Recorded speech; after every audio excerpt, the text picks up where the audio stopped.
Hello everybody, this is Gruesome Fox coming at you with a new testing video here, and today we're going to be taking a look at the Dijeh Luio & Co type, aka the Dijeh that featured in Gundam Narrative.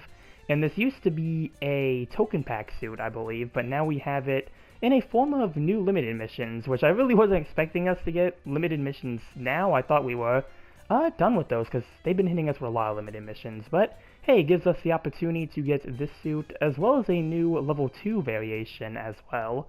So we're going to jump right into it here. The Dijeh Luio & Co type is a 600 cost ground-only raid. At level 2 it goes up to 650 cost. And for your stats here, you have 22,000 mobile suit HP, you have 24 ballistic, 18 beam, and 30 melee resistance, so pretty weird stats there. I might want to try to build up that beam resistance for the cost. For your strengths, you have 10 range strength and 50 melee strength. You have 135 movement speed, 215 top speed, 75 thruster gauge, and 72 turning speed. And for your part slots, you have 22 close, 16 mid, and 6 long range slots. And for your other stats here, you have a melee priority of 3, typical for most raids. You are a ground-only suit, so you do have ground compatibility, and the suit is considered a 3-star. So overall, the stats are looking pretty good for a raid-type mobile suit here. Again, the only real concern I'm seeing off the bat is that low beam resistance there, but you might be able to build that up depending on what build you use. Moving on to the loadouts here, the first weapon we have is the Dijeh L&C beam rifle. This is an ammo type beam rifle, and this is exclusive to this mobile suit. Here is the level 1 and the level 2 version. And we also have an exclusive beam Naginata as well, because this one is compatible with the heavy attack skill. And again, here we have the 1 and 2. If you want to get the level 2 versions of the weapons, they are available in the DP store, so pretty easy to obtain those whenever you get the level 2 Dijeh here. Next we have the head-mounted Vulcan Type 3. This is your standard pair of head Vulcans. And then finally we have the Searchlight that is going to be on the left shoulder, and that is 0 power with a 100% heat rate. Pretty much operates similarly to the Dom's beam flash that it has, so it doesn't do any damage, but if it lands it does count as a instant stun. Moving to the skills here, we have Assault Booster level 3, High Performance Balancer, Maneuver Armor level 2, Force Injector level 2, Melee Combo Control level 2, so that's going to be 3 attacks with the Beam Naginata. You do have the heavy attack that I mentioned earlier, again that applies to your Naginata.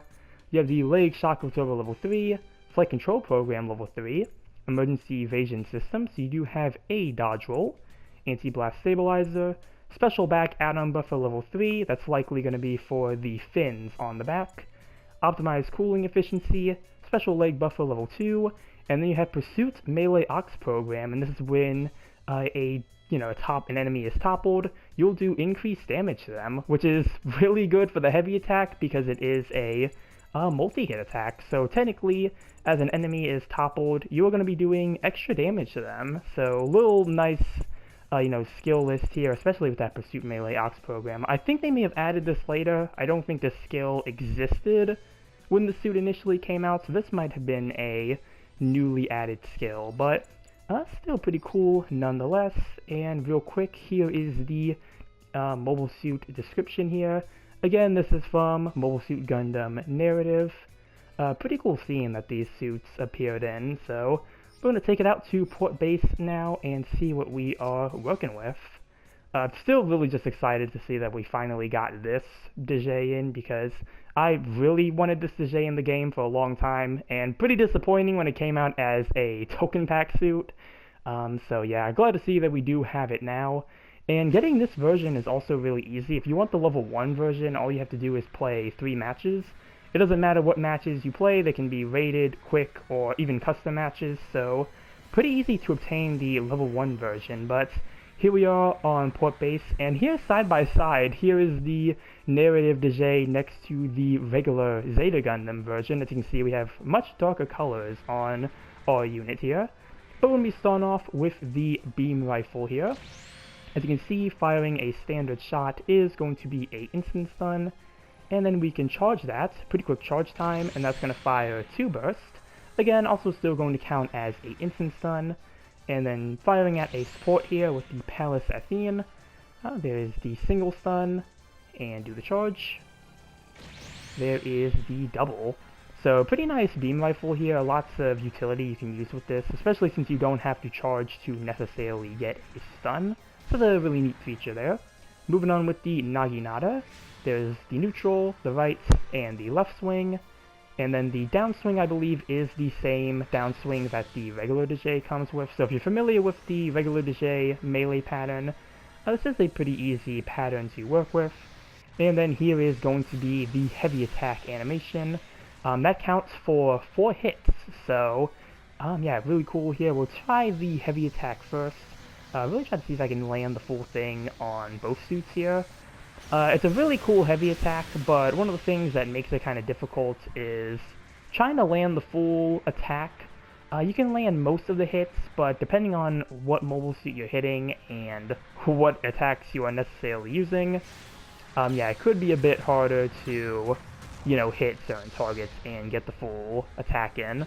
But if you do get the full attack in, at least with melee modified parts, you are able to take out a support at full health.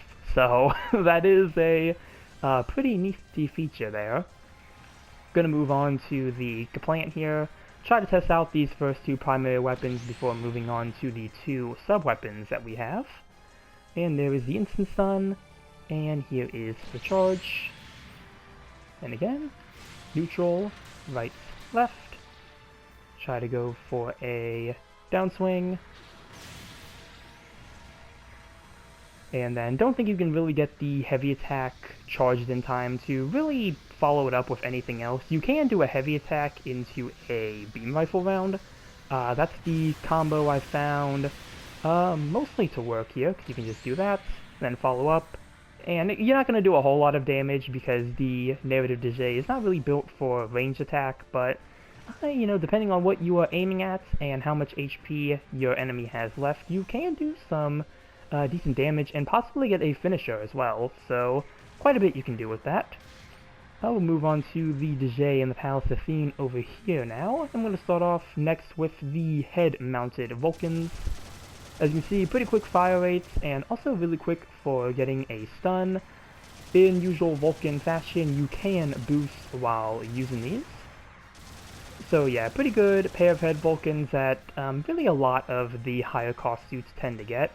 I don't know if these are exactly the same as the regular Dijehs, if they are the same model or if they have any significant differences, but there is the stun accumulation there on the Palace.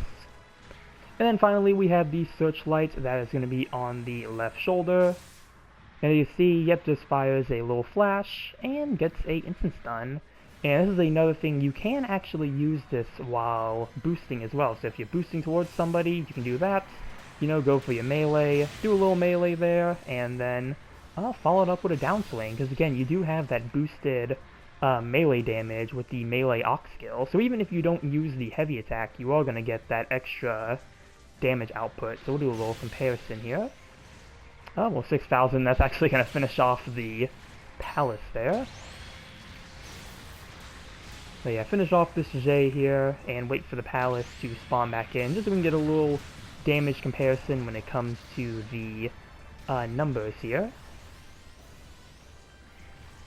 But yeah, overall seems like a pretty decent raid with a pretty standard kit.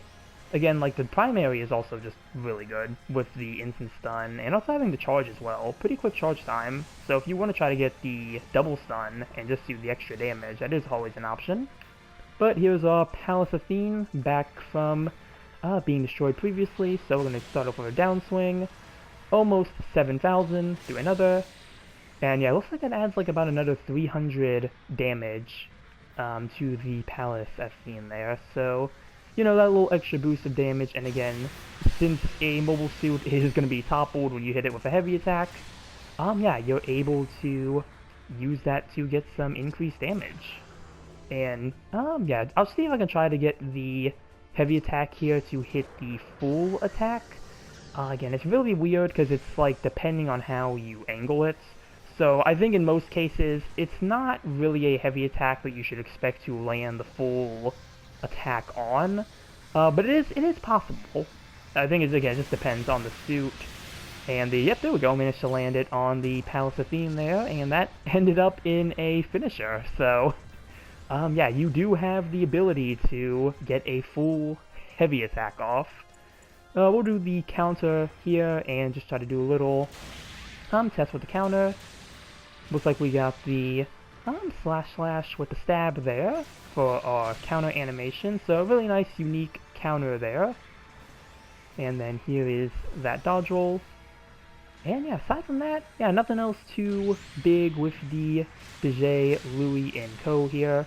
Again, seems like a pretty decent and also standard Ray-type machine with the way it's built, because you do have a similar kit to the Dijeh, but with some, you know, very unique things added to it, because you don't have any form of shrapnel bazooka with this one, or any bazooka in general.